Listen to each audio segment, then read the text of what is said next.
우리 함께 보실 하나님의 말씀은 구약성경 사무엘상 2장 1절부터 11절까지의 말씀입니다. 한나가 기도하여 이르되 내 마음이 여호와로 말미암아 즐거워하며 내 뿔이 여호와로 말미암아 높아졌으며 내 입이 내 원수들을 향하여 크게 열렸으니 이는 내가 주의 구원으로 말미암아 기뻐함이니이다. 여호와와 같이 거룩하신 이가 없으시니 이는 주밖에 다른 이가 없고 우리 하나님 같은 반석도 없으심이니이다. 심히 교만한 말을 다시 하지 말 것이며 오만한 말을 너희의 입에서 내지 말지어다. 여호와는 지식의 하나님이시라. 행동을 달아 보시느니라. 용사의 활은 꺾이고 넘어진 자는 힘으로 띠를 띠도다. 풍족하던 자들은 양식을 위하여 품을 팔고 줄이던 자들은 다시 줄이지 아니하도다. 전에 임신하지 못하던 자는 7을 낳았고 많은 자녀를 둔 자는 쇠약하도다. 여호와는 죽이기도 하시고 살리기도 하시며 스월에 내리기도 하시고 거기에서 올리기도 하시는도다. 여호와는 가난하게도 하시고 부하게도 하시며 낮추기도 하시고 높이기도 하시는도다. 가난한 자를 진토에서 일으키시며 빈궁한 자를 거름더미에서 올리사 귀족들과 함께 앉게 하시며 영광의 자리를 차지하게 하시는도다. 땅의 기둥들은 여호와의 것이라. 여호와께서 세계를 그것들 위에 세우셨도다. 그가 그의 거룩한 자들의 발을 지키실 것이요 악인들을 흑암 중에서 잠잠하게 하시리니 힘으로는 이길 사람이 없음이로다. 여호와를 대적하는 자는 산산이 깨어질 것이라. 하늘에서 우레로 그들을 치시리로다. 여호와께서 땅끝까지 심판을 내리시고 자기 왕에게 힘을 주시며 자기의 기름 부음을 받은 자의 뿔을 높이시리로다 하니라. 다 같이 엘가나는 라마의 자기 집으로 돌아가고 그 아이는 제사장 엘리 앞에서 여호와를 섬기니라. 아멘. 오늘 본문은 한나가 드린 기도 내용이죠. 맨 처음 어떻게 시작합니까? 한나가 기도하여 이르되.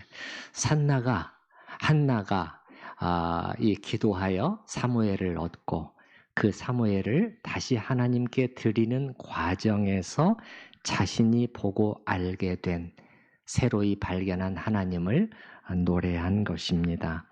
학자들은 이 오늘 본문 이게 지금 쭉 그 사건들을 서술해 나가다가 요 중간에 딱 요 시 노래 같은 것이 나오고 또 그 다음에 이제 이런 것이 거의 없죠. 쭉 사건들을 기술하는 내용으로 이어지게 되는데 이 한나의 기도가 이 사무엘 상에서 그저 중간에 잠깐 그냥 뭐랄까 분위기 전환을 위해서 중간에 들어간 노래 정도로 절대 보지 않습니다. 예, 그렇지 않고 이 한나의 기도는 사무엘 상하 전체에서 아주 중요한 그 지점이다. 그렇게 얘기를 해요.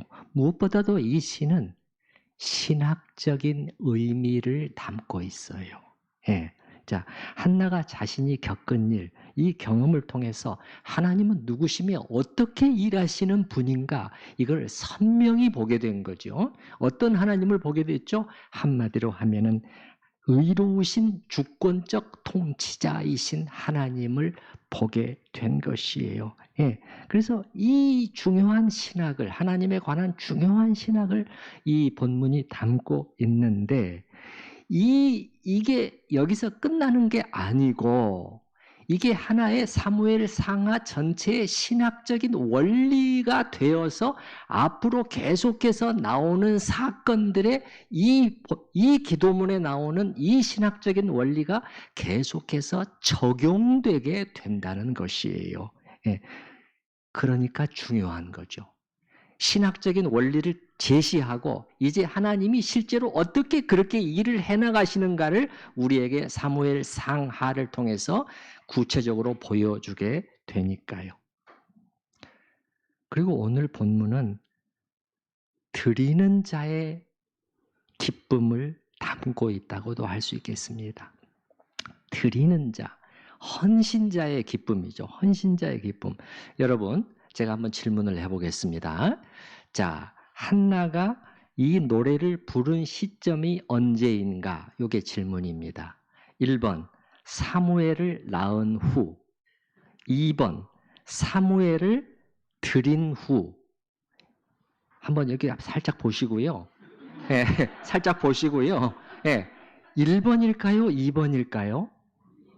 맞습니다. 2번이에요. 자, 여러분 잘 보시면 이제 사무엘은 이미 낳아서 키웠습니다. 그다음에 28절, 1장 28절에 보시게 되면 드리는 장면이에요. 그러므로 나도 그를 여호와께 드리되 그의 평생을 여호와께 드리나이다 하고 그가 거기서 여호와께 경배하니라. 그 다음에 오늘 본문 한나의 기도가 나와요.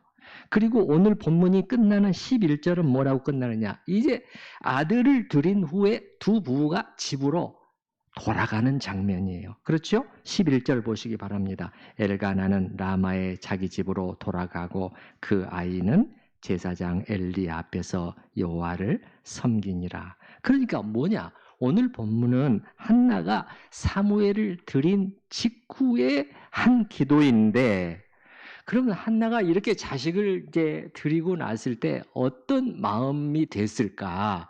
이거지요. 뭔가 후회하는 마음이 막 몰려왔을까요? 아, 내가 괜한 짓을 했구나. 그때 내가 왜 그렇게 쓸데없는 서원을 해가지고 여기까지 이렇게 되게 된 거지? 이런 마음 상태였을까요? 아니죠. 아니죠.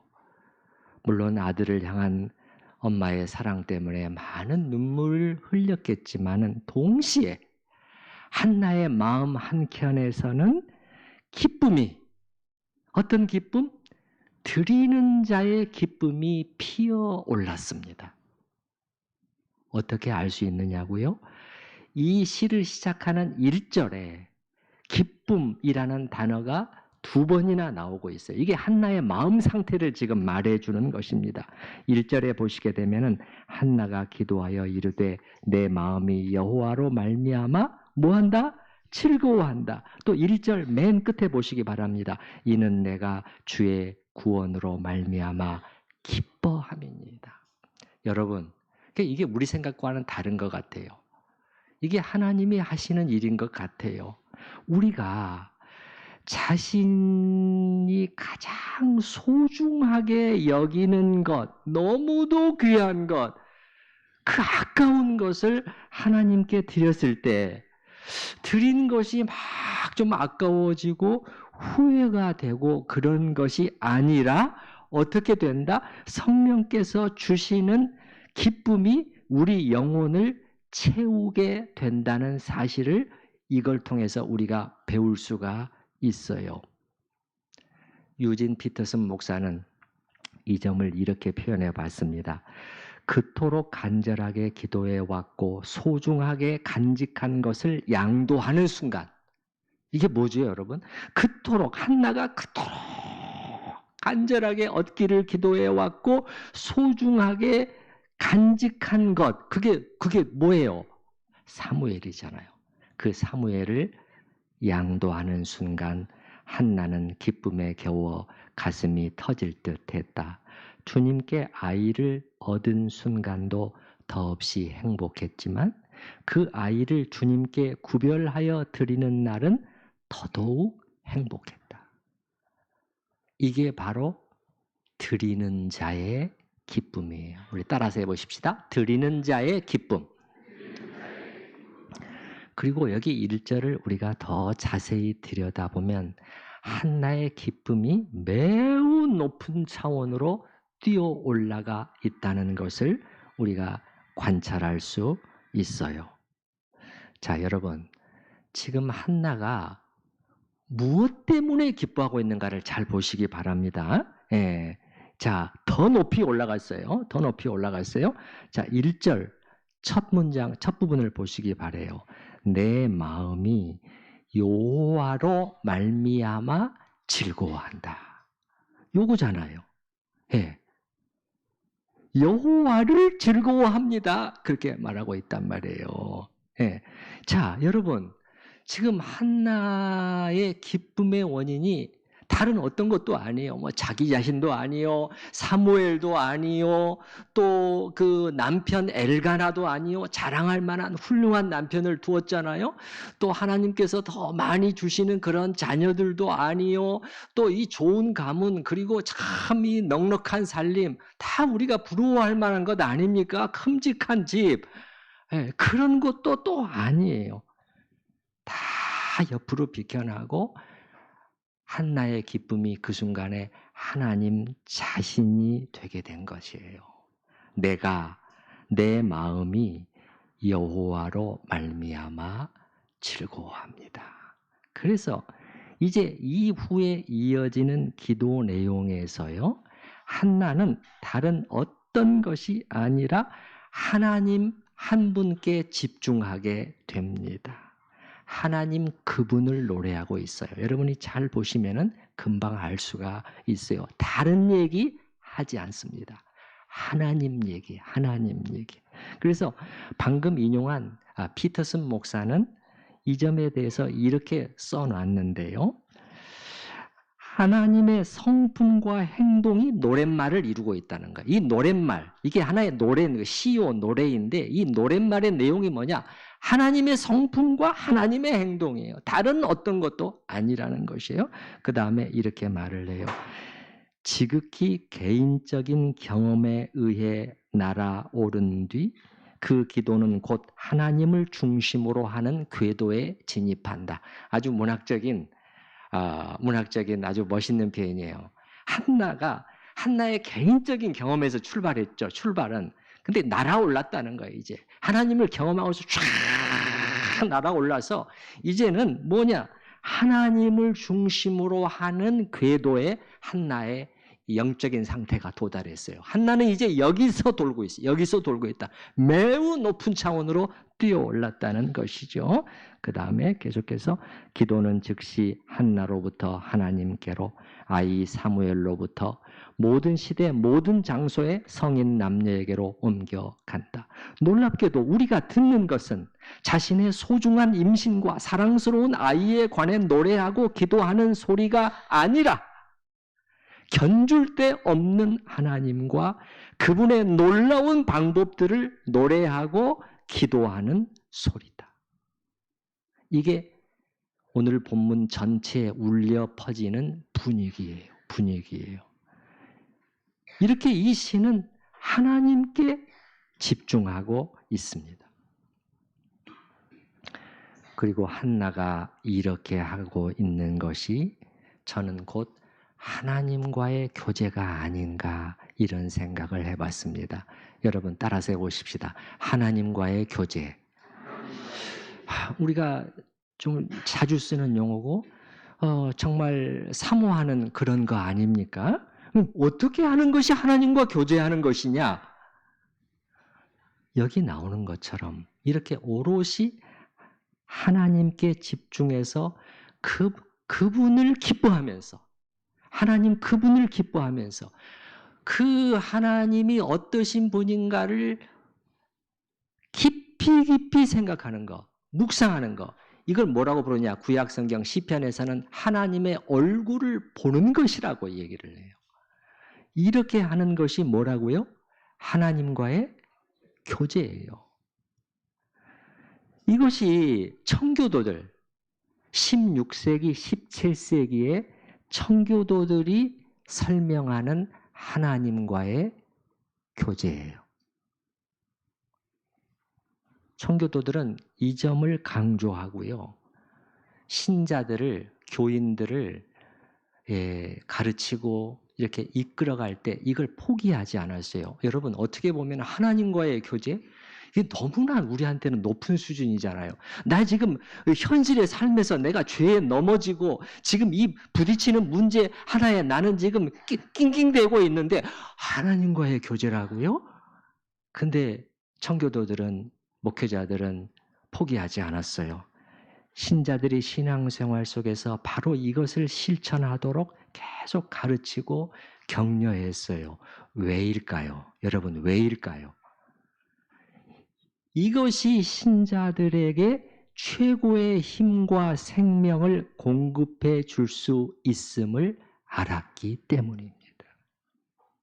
여러분 잊지 마시기 바라요. 자, 이제 한나의 기도 내용을 조금 더 살펴보도록 하겠습니다. 여기 1절에 보면은 내 뿔이 나옵니다. 내 뿔이 높아졌다는 표현이 나옵니다. 한나가 기도하여 이르되 내 마음이 여호와로 말미암아 즐거워하며 내 뿔이 여호와로 말미암아 높아졌다. 이 무슨 뜻이냐? 뿔은 뭡니까? 이거 짐승의 이 머리에 딱 힘을 상징하는 것이죠. 내 뿔이 높아졌다는 말은 내가 약하고 미천한 존재로부터 어떻게 했다는 거예요? 힘있고 존귀한 존재가 되게 되었다라는 그러한 그 일종의 선언이요, 고백이죠. 근데 누구 때문에? 여호와로 말미암아 그렇게 되었다. 그 다음에 보면은 내 입이 또 크게 열렸다는 표현이 나오네요. 그렇습니까? 맞습니까? 내 입이 내 원수들을 향하여 크게 열렸으니, 입이 크게 열리다라는 이 히브리적인 표현은 원래는 무슨 뜻이냐면 조롱하다, 저주하다라는 뜻이에요. 그렇지만 여기에 흐름을 볼 때는 그러한 부정적인 의미로 사용되었다기보다는 한나가 하나님을 증거하기 위해서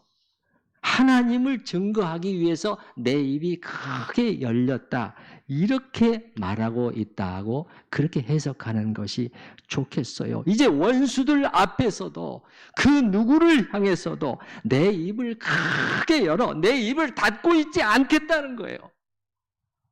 닫고 있지 않겠다. 나는 내 입을 크게 열어 나의 하나님에 대해서 말하겠다. 그리고 나서는 실제로 2절 이후에 보면 그렇게 하고 있단 말이에요. 자, 2절에 하나님을 어떻게 묘사하고 있는가를 보시기 바랍니다. 여기 보게 되면은 없고 이런 단어들이 반복이 되고 있어요. 보이십니까?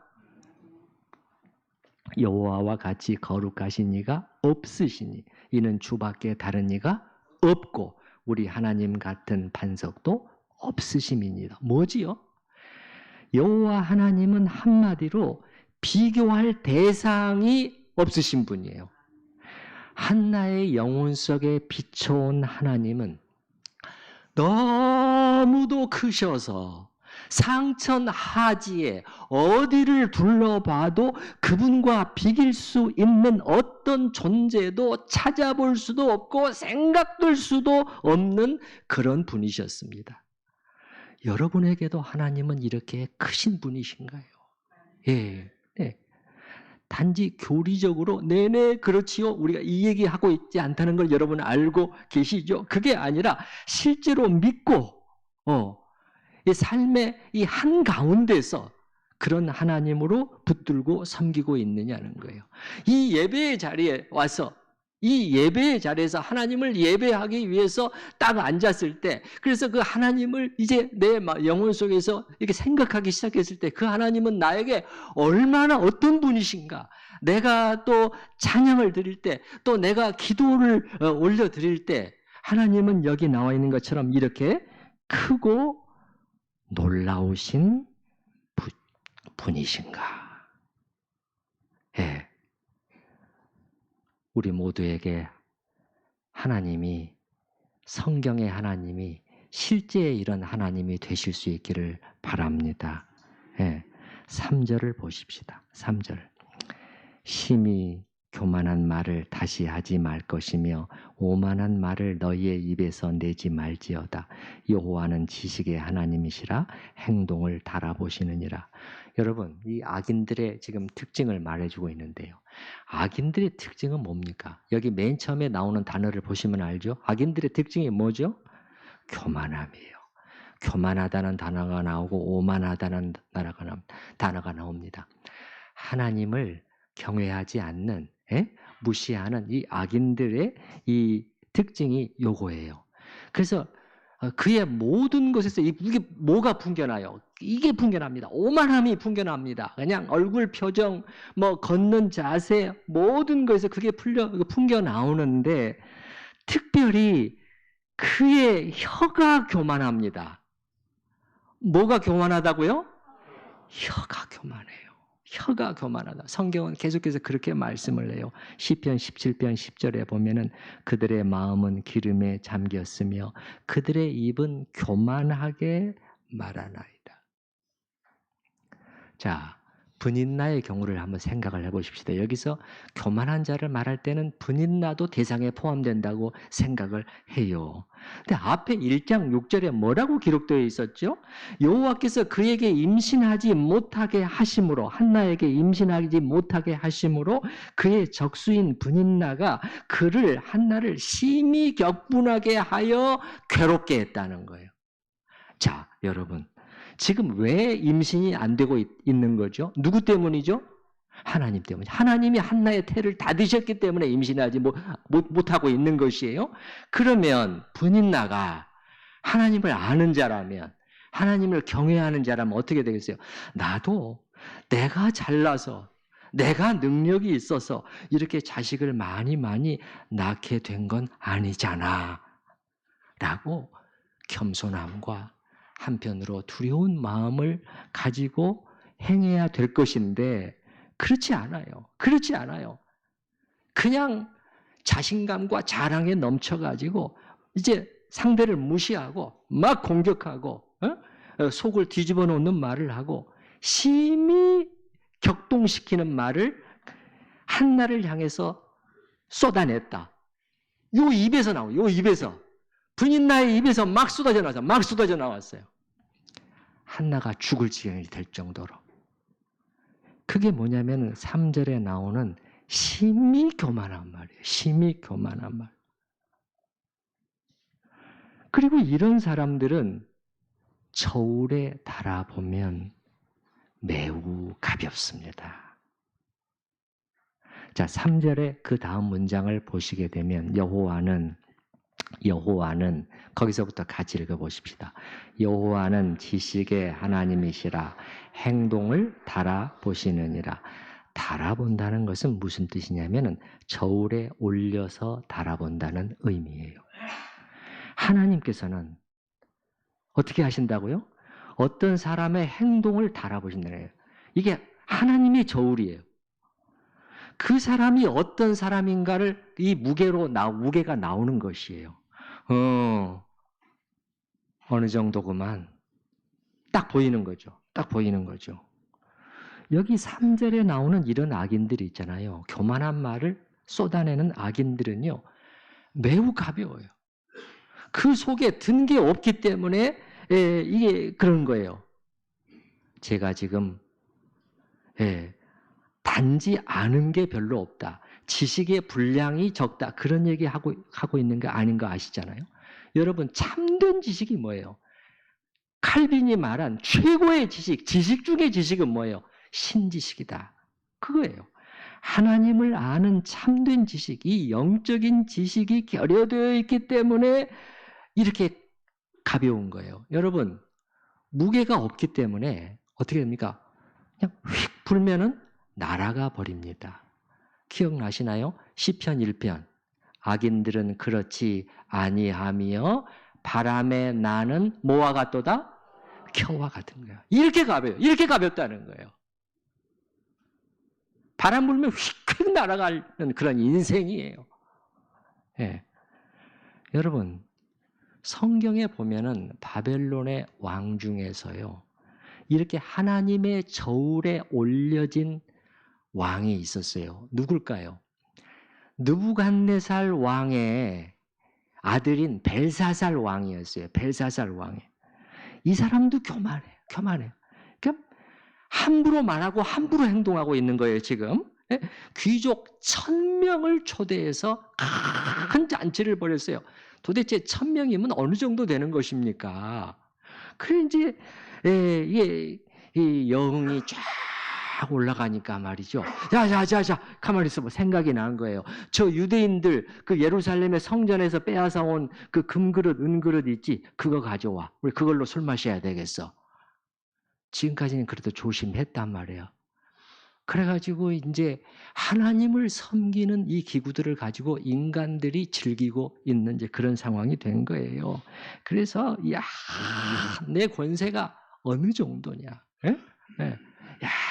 그냥 껄껄거리고 웃걸걸 웃고 막 자랑하고 큰 소리 치고 이렇게 하고 있는 거예요. 교만이잖아요. 그런데 무슨 일이 일어났죠? 우리가 알고 있죠.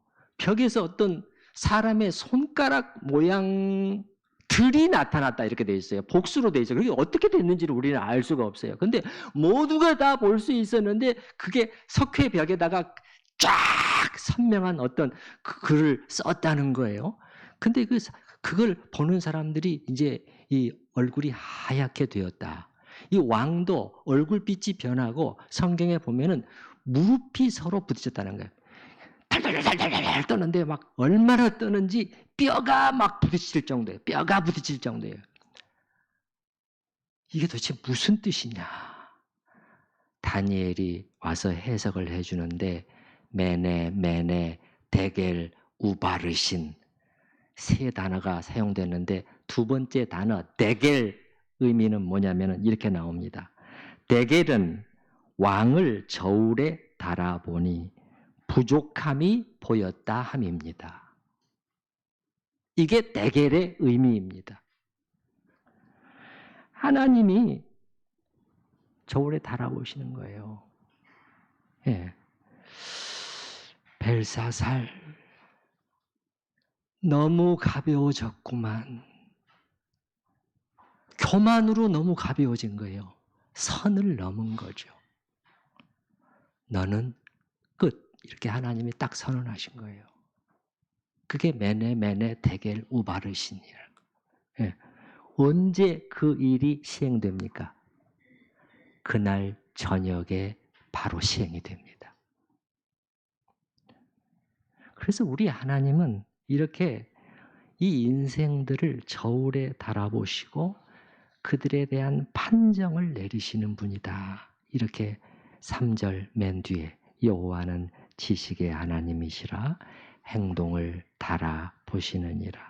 그래서 그렇기 때문에 인간 역사 속에서는 어떤 뒤집어지는 그런 일들이 일어나는 것입니다. 방금 위세가 대단했던 벨사살은 자기 수하에 의해서 그날 저녁으로 죽임을 당하고 살해를 당하고 다른 사람에게 그 권좌가 넘어가게 되는 경우도 그렇고 이런 식으로 어떤 뒤바뀜, 반전들이 막 일어나는 것이에요. 자, 그게 4절과 5절에서 말씀하고 있는 내용이에요. 이 반전들이잖아요. 용사의 활은 꺾이는데 어떻게 되는가? 넘어진 자는 반대로 힘으로 띠를 띱니다. 풍족하던 자들은 양식을 위하여 품을 팔게 되는데 줄이던 자들은 다시 배고프지 않게 됩니다. 전에 임신하지 못하던 자는 7을 낳게 되고 많은 자녀를 둔 자는 쇠약하도다. 이런 뒤바뀜이에요. 뒤바뀜. 전에 임신하지 못하던 자는 7을 낳았다. 한나 자신을 가리키는 것으로 보는데 그러면 한나가 몇을 낳았는가? 정확히 말하면 6명을 낳았단 말이에요. 사무엘 빼고 3남 2녀를 낳았으니까요. 그럼 왜 7이라는 숫자를 썼느냐? 이것은 충분한 숫자라는 거예요. 충분한 숫자를 가리키기 위해서 7을 낳았고 그런데 많은 자녀를 둔 자는 쇠약해집니다. 분인날을 가리키는 것 같아요. 이제 분인날은 그 다음에 다시 그 이름이 거론되지 않습니다. 쇠했다는 것을 우리에게 말해주는 것이요. 여러분, 인간 세계에 왜 4절과 5절과 같은 일들이 일어나는 것일까요? 한나는 무슨 말을 하고 싶은 것일까요? 하나님은 저울을 가지고 계시는 하나님께서는 인생과 세상의 주관자이시기 때문에 이런 일들을 일으키신다는 것이에요. 저울에 달아보시고 이 일을 하신다는 거예요. 그 세계의 통치자, 다스리시는 분이기 때문에 이 일이 가능하다는 것이죠. 자, 6절, 7절이 그 얘기를 하고 있는 것이에요. 여호와는 죽이기도 하시고 살리기도 하시며 수월에 내리기도 하시고 거기에서 올리기도 하시는도다. 여호와는 가난케도 하시고 부하게도 하시며 낮추기도 하시고 높이기도 하시는도다. 이 크고 두려우신 하나님을 한나는 선명히 보게 된 것입니다. 그래서 8절에 보면은 그다음 다시 반전의 역사를 일으키시는 하나님이심을 말하고 있잖아요. 가난한 자를 진토에서 일으키시며 빈궁한 자를 거름더미에서 올리사 귀족들과 함께 앉게 하시며 영광의 자리를 차지하게 하시는도다. 이 거름더미가 나오잖아요. 빈궁한 자를 거름더미에서 올린. 이 거름더미는 뭐냐면은 말 그대로 거름더미, 잿더미를 쌓아둔 곳을 말하는데, 여기서는 쉽게 말해서 쓰레기를 버리는 곳, 쓰레기장으로 생각하시면 되겠어요. 쓰레기장. 여러분, 마을에 쓰레기장이 있잖아요. 마을의 쓰레기장은 어떤 곳이냐면은, 이 밤에는 이 거지들이 잠을 자는 곳이에요. 잠잘 곳이 없어요. 거기서 잠을 잡니다. 웅크리고 잠을 잡니다. 그리고 낮에는 구걸하는 장소예요. 그게 거름더미예요. 얼마나 비참한 곳입니까?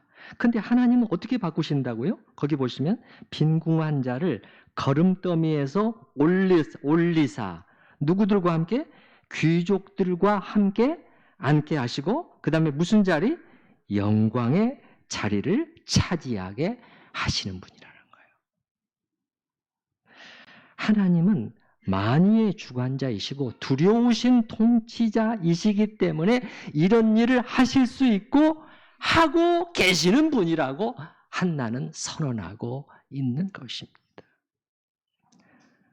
여러분, 제가 조금 전에 여기 나오는 이 기도문이 중요한 것은, 여기 나오는 이 신학적인 원리가 사무엘서 전체에 계속 적용되기 때문이라고 말씀을 드렸잖아요.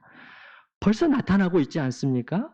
여러분, 기세 좋았던 분인나 모두가 다 부러워하고 칭찬하고 사람들이 몰려들고 했던 분인나는 기울고 쇠약합니다. 하나님의 저울에 달려서 가벼운 것들이 드러났잖아요. 그리고 그 고통스러워하던 그 눈물을 억제하지 못했던 한나가 부상합니다. 한나가 올라갑니다. 그리고 오늘 본문에 이어지는 바로 그 다음 얘기는 또 무슨 얘기입니까? 여러분, 11절에 12절 말씀이 어떻게 시작합니까? 뭐로 시작하죠? 엘리의 아들들, 요거로 시작하잖아요. 뭐예요? 무슨 얘기를 시작하고 있는 겁니까? 하나님의 경고에도 불구하고 돌이키지 않았던 이 제사장 가문, 그 오랫동안 제사장 자리를 누려왔던 그 가문에 몰락합니다. 몰락해요. 그리고 그 위치, 그 자리, 그 역할이 사무엘에게 돌아갑니다. 말씀하옵소서, 종이 듣겠나이다. 이 했던 사무엘에게로 그 자리를 주십니다. 그리고 사무엘상 그 다음에 나오는 얘기들도 우리가 앞으로 결국 다루게 되겠지만은, 보면은 이 원리가 계속 적용이 되고 있는 것이에요. 높이기도 하시고 낮추기도 하시며, 저울로 달아보시는 하나님 무슨 일을 하시는가? 그 초대 왕이, 이스라엘의 초대 왕이 누구죠? 사울이잖아요. 그 사울이 처음 왕이 될 때는 어땠어요? 여러분, 사무엘이 기름 부으러 갔는데 찾을 수가 없는 거예요. 어딨어? 저 사람들 속에 가서 숨어 있는 거예요. 나 같은 자가 무슨 하나님 백성들의 왕이 될 수 있단 말입니까? 그러나 그를 하나님은 높여서 왕으로 세우셨잖아요. 그러나 그가 왕으로 지내면서 어떻게 됐어요? 그 마음이 쫙 높아졌잖아요. 다시 가벼워졌어요. 하나님께서 몇 번 말씀하셨는데 절대 행해서는 안 되는 행동들을 반복해. 하나님은 그를 폐하시고 누구를 왕으로? 다윗을 왕으로 세우셨다는. 그러면 다윗이, 여러분 어땠어요? 다윗이 왕으로 세워질 때 처음부터 그렇게 막 인정받아 눈에 띈 그런 사람이었을까요? 아니에요. 잘 보시게 되면은 그 가정 안에서도 눈에 잘 띄질 않아요. 인정받지 못하는 아이였어요. 여덟 아들이 있는데 요 한 명은 단지 나이가 어리다는 그게 아니에요. 얘는 아니지. 이 다윗은 들에서 양을 치는 것이 다윗에게 좀 어울려. 이렇게 판단된 거 아닙니까? 근데 하나님은 어떻게 하셨어요? 그 사람을 찾아내셨잖아요. 사무엘이 그 막내 아들을 데려와 주세요. 그가 오기 전까지는 먹지도 않고 마시지도 않겠습니다. 다 대기하고 있는 거예요. 그 무시당했던 다윗을 하나님은 찾아내서 높이시는 것이에요. 예. 그래서 이 사무엘서에 나오는 이 실제로 일어나는 모든 사건들이 우리가 여기서 본 4절부터 8절, 이 하나님이 어떻게 일하시는 분이신가를 우리에게 입증해서 말해주고 있는 것이죠. 그 다음에 한나는요, 창조와 심판의 하나님에 대해서 우리에게 말해줍니다. 예. 자, 8절 마지막 문장을 보시기 바랍니다. 8절 마지막. 땅의 기둥들은, 거기서부터 보시기 바랍니다. 땅의 기둥들은 여호와의 것이라 여호와께서 세계를 그것들 위에 세우셨도다.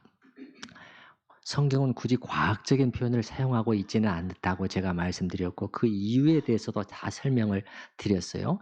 그러나 땅에 기초가 있다는, 땅의 기초가 그 위에 세워져야 되는, 땅을 흔들리지 않게 하는 그 기초가 있고 하나님은 세계를 그것들 위에 세우셨다. 짤막하지만은 하나님의 창조에 대해서 정확히 우리에게 말해주고 있고요. 그 다음 이어지는 9절과 10절에서는 하나님의 심판입니다. 왜 창조에 의해서 심판을 말씀하냐? 바로 제가 그 이유를 설명해 드리겠지만 9절 한번 보십시다. 그가 그의 거룩한 자들의 발을 지키실 것이요 하나님의 심판이 행해질 때 그 다음에 악인들을 흑암 중에서 잠잠하게 하시리니 힘으로는 이길 사람이 없음이로다. 여호와를 대적하는 자는 산산이 깨어질 것이라.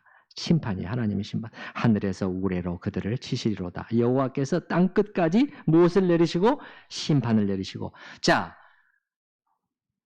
창조와 심판은 같이 가게 돼 있죠. 예. 창조하신 분이시기 때문에 심판하시는 것이에요. 아시겠습니까? 여러분, 하나님은 이렇게 하지 않으셔요. 자, 내가 이제 다 창조해놨다. 자, 이제 너희가 잘 살아라. 너희가 살고 싶은 대로. 너희가 어떻게 살든지 그건 나하고는 상관이 없어. 이렇게 하시는 분이 결코 아니라고 성경은 우리에게 가르쳐 주고 있죠. 여러분, 그렇기 때문에 우리가 불신자들에게 전도할 때 있잖아요. 전도할 때. 그들에게 하나님에 대해서 얘기를 해줄 때 여러분에게 누군가가 기독교 신앙에 대해서 하나님에 대해서 질문을 해왔을 때 이거야말로 정말 딱 그 순간에 긴장해야 되는 순간이에요. 엄청나게 기도를 해야 됩니다. 하나님께서 사람을 내 코앞에 갖다 붙이셨잖아요. 그럼 이 기도하면서 진행을 해야 되는 순간인데 그때 우리가 하나님에 대해서 뭐라고 말을 해줘야 되나? 하나님은 단지 창조주이십니다. 그것만이 아니죠. 그럼 창조를 하셨으면 하나님께는 창조하신 계획과 목적이 분명하신 분이시고 하나님은 이 계획과 목적의 이 기준에 따라서 심판을 또한 하시는 분이십니다. 이 얘기를 해줘야 돼요. 이 얘기를 해줘야 돼요. 죄인들의 마음이 찔리지 않고는 절대 그 교만함을 꺾지 않습니다. 근데 우리 생각이 지금 말하고 있는 게 아니잖아요. 이게 하나님께서 성경을 통해서 계시해 주신 거잖아요. 그래서 여러분 이 전도서 12장 전도서 이 지혜의 책이잖아요. 거의 마무리하면서 맨 끝부분에 뭐라고 되어 있죠? 제가 세번역 성경으로 한번 읽어드려 볼게요. 젊은이여 젊을 때 젊은 날을 즐겨라. 내 마음과 눈이 원하는 길을 따라라. 다만 내가 하는 이 모든 일에 하나님의 심판이 있다는 것만은 알아라. 이렇게 되어 있잖아요. 다시 한번 읽어드릴게요. 젊은이여 젊을 때에 젊은 날을 즐겨라. 내 마음과 눈이 원하는 길을 따라라. 이게 뭡니까 지금? 일종의 반어적인 표현이에요. 반어적인 표현이에요. 그래 너 젊고 시간도 있고 힘도 있지? 가고 싶은 것, 먹고 싶은 것, 하고 싶은 일 많지? 그래 네 마음과 눈이 원하는 대로 한번 살아봐. 많은 사람들이 인생을 그렇게 살아갑니다. 그렇지만 한마디를 덧붙이는 거예요. 다만 내가 하는 이 모든 일에 하나님의 심판이 있다는 것만은 알아라. 그래서 여기 8절에서부터 10절까지 있는 것처럼 창조와 심판은 함께 가게 되어 있습니다. 하나님은 심판하지 않으실 수가 없는 분이에요. 그 다음에 그 9절에 맨 뒷문장을 보시게 되면은 힘으로는 이길 사람이 없음이로다 이렇게 되어 있잖아요. 이게 좀 오해가 있을 수 있는데 더 좋은 번역은 이런 번역이에요. 사람이 힘으로 승리하는 것은 아니로다. 사람이 힘으로 승리하는 것은 아니로다. 요겁니다, 여러분. 한나가 지금 배운 하나님이 바로 이거란 말이에요. 하나님이 통치하시는 세상에서는 힘의 원리가 지배하지 않는다는 거예요. 한나는 이 진리를 선포하고 있습니다. 이 세상을 통치하시는 분은 하나님이시기 때문에 여기서는 힘 있는 사람, 아주 능력과 자격을 갖추고 있는 사람들, 그래서 인정받고 성공하는 사람들이 승리자가, 궁극적인 승리자가 아니라 어떤 사람들이에요? 하나님을 믿고 의지하고 그분의 뜻에 순종하면서 나아가는 자들이 궁극적인 승리자라는 것이에요. 그 사람들을 어떻게 표현하느냐? 하나님의 거룩한 자들이라고 불러요, 여러분. 그렇습니까? 9절 맨 첫 부분 보시기 바랍니다. 하나님이 그의 뭐죠? 거룩한 자들의 발을 지키실 거예요. 이 심판이 진행이 될 때. 이 거룩한 자들은요, 두 글자로 딱 요약하면 거룩할 성, 뭐죠? 성도들이에요, 성도들. 신약적인 표현으로 하면. 여러분과 저입니다. 여러분과 저예요. 하나님께서 이들을 지키실 것이다. 네. 그러니 이 누가 승리자고 누가 패배자인지 이게 완전히 뒤집히는 거예요. 뒤집히는 것이에요. 그리고 여기 10절 후반부 기도에는 일종의 예언적인 성격이 있다고 봅니다. 거기 보시게 되면 10절 맨 마지막 부분 보면은요, 왕이 나오고 기름 부음 받은 자가 나와요. 10절에 보시게 되면 자기 왕에게 힘을 주시며 자기의 기름 부음을 받은 자의 뿔을 높이시리로다 하니라 이렇게 되어 있잖아요. 자기 왕에게 힘을 주신다. 근데 왕이 지금 없는 거거든요. 왕은 아직 세워지지 않았어요. 나중에 이제 사무엘에 의해서 사울이 처음으로 세워지잖아요. 근데 이게 어떻게 자기 왕에게, 그럼 뭐겠어요? 앞으로 세워질 왕이겠죠? 그런데 하나님께서 그걸 자기 왕이라고 말해요. 자기 왕. 하나님의 왕이에요. 하나님의 마음에 합한 왕이라는 뜻이겠죠. 그러면 우리는 누구가 생각나느냐? 다윗 왕이 생각나는 거예요. 이제 한나의 아들인 사무엘에 의해서 세워지게 될 다윗 왕이 떠오르게 되는 것이죠. 그런데 여기 보게 되면은 왕이라는 표현만 나오는 것이 아니라 기름 부음을 받은 자, 이런 표현이 또 나온단 말이에요. 자, 나옵니까? 자기의 기름 부음을 받은 자, 기름 부음을 받은 자라는 게요, 문자 그대로 풀면은 히브리어에서는 이 단어가 메시아라는 단어예요. 뭐죠? 메시아예요, 메시아. 구주예요, 구주. 신약 성경에서는 이 단어를 그리스도 이렇게 번역해 놨어요. 그리스도. 이게 다 기름 부음을 받은 자라는 거예요. 그렇다면 이게 지금 여기서 보고 있는 것은 다윗 왕만이 아니라 그를 뛰어넘어서서 마지막에 오실 이 인류의 구원자이신 예수 그리스도를 보고 있는 것이 아닌가. 그러니까 한나가 그걸 정확히 알았다는 것이 아니라 성령의 감동으로 그게 이제 기록을 하게 됐겠죠. 그래서 이를 통해서 알 수 있는 것은 여기 나와 있는 이 신비로운 점들은 우리는 뭐라고 다 이해할 수 없어요. 다만 이게 지금 여기까지 흘러가고 있잖아요. 이 종말에 오실 구원자까지 지금 커지고 있단 말이에요. 이 이야기가. 엄청나게 커지고 있단 말이에요. 그러니까 이게 한나의 이야기로 시작이 됐어요. 한나 개인의 이야기로 시작됐다고요. 그녀의 고통과 슬픔의 이야기에서 시작이 됐어요. 그런데 이게 한나 개인을 넘고 그의 가정을 뛰어넘어서서 하나님의 나라라고 하는 거대한 물줄기로 이게 지금 이어지고 있다는 것은 우리가 알 수 있지 않습니까? 그래서 어떤 목사님은 이걸 이렇게 표현을 했는데, 한나 개인의 이야기가 하나님 나라의 이야기에 편입되는 놀라운 일이 일어나는 것을 우리가 보고 있다는 거예요. 이 멋있는 표현이에요. 멋있는 표현이에요. 이 한나의 보잘것없는, 근데 우리도 그렇게 될 수 있다는 거죠. 누구든지예요.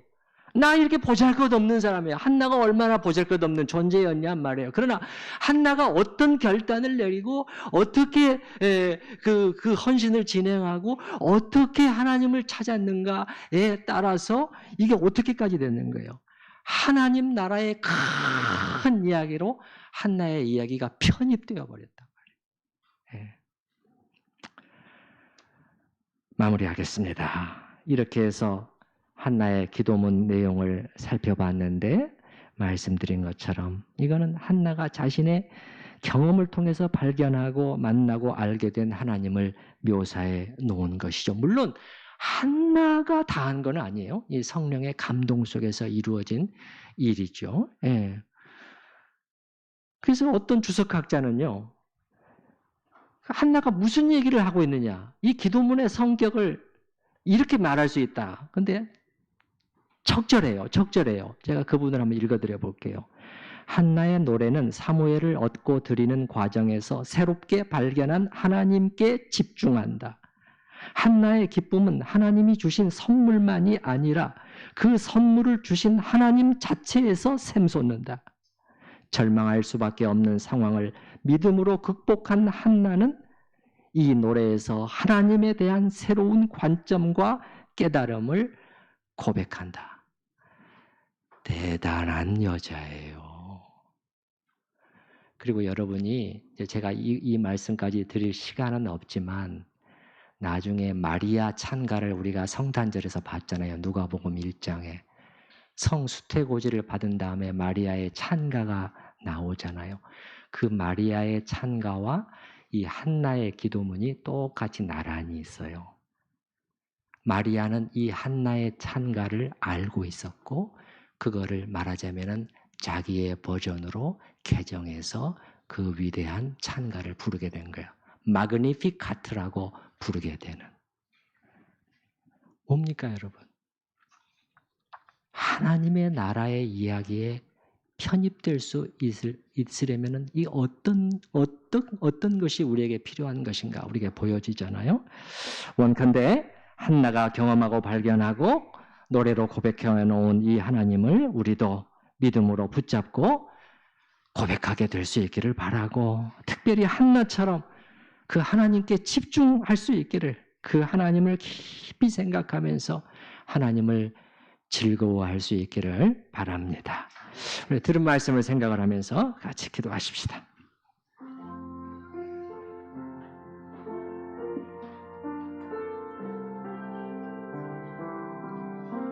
아버지 하나님, 아버지 하나님, 아버지 하나님, 아버지 하나님, 우리에게 거룩한 소원을 주시옵소서. 주여, 거룩한 소원을 주시옵소서. 주여, 주님. 주여.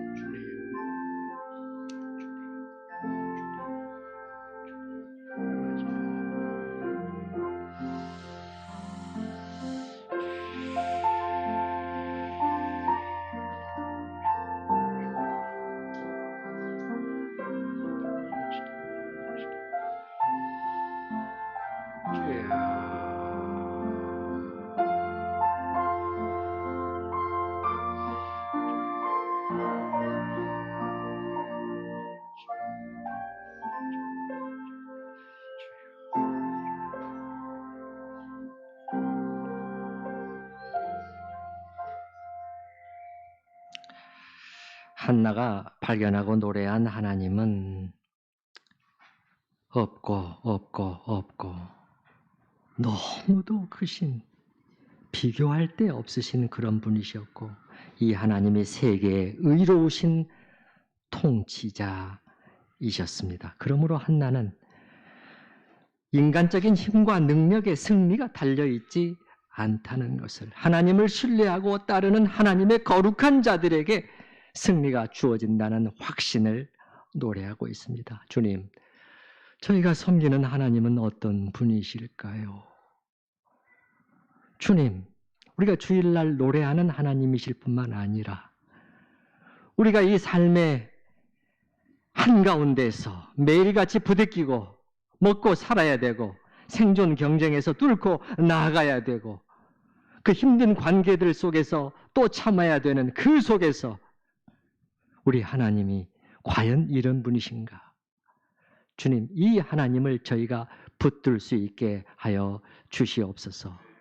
주님, 한나가 큰 결단을 내리고 그 결단을 진행함으로 말미암아 그의 개인의 이야기가 어떻게 하나님 나라의 거대한 물줄기로 이어질 수 있게 되었는지 참으로 놀라운 사실을 저희는 보게 되었습니다. 기도합니다.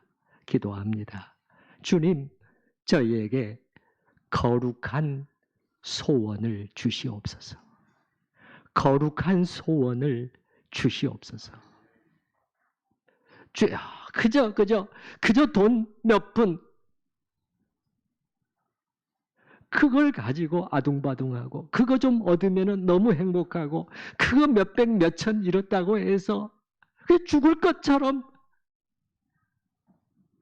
그렇게 하는 가벼운 인생이 되지 않게 하시고, 주여, 참으로 이 큰 그림을 보게 하시고 나의 이야기도 우리 가정의 이야기도 거기에 접붙임이 되어 접목이 되어 큰 흐름으로 이어질 수 있기를 원하나이다 라는 그러한 소원이 저희 마음속에 일어나고 열매 맺게 될 수 있도록 주여 은혜를 베풀어 주시옵소서. 예수님의 이름으로 기도하옵나이다. 아멘. 찬송가 41장 1절만 빼고 2, 3, 4절 같이 부르시겠습니다.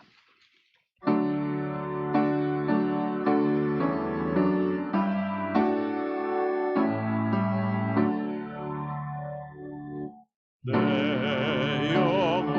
영혼아 주 찬양하여라.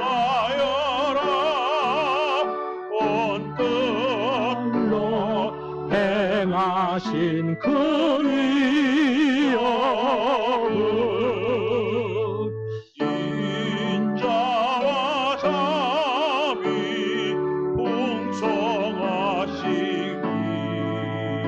온 세상 모두 알리라 세세토록. 내 영혼아 주 찬양하여라.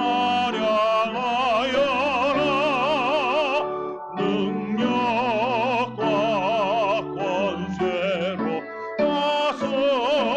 다스리네. 교만한 자는 물리치시고 이나고 천한 백성들 높이시네. 아멘. 내 영혼아 주 찬양하여라. 하나님 약속은 늘 신실해. 아멘.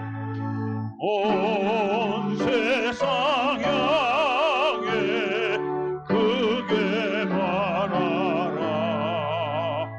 내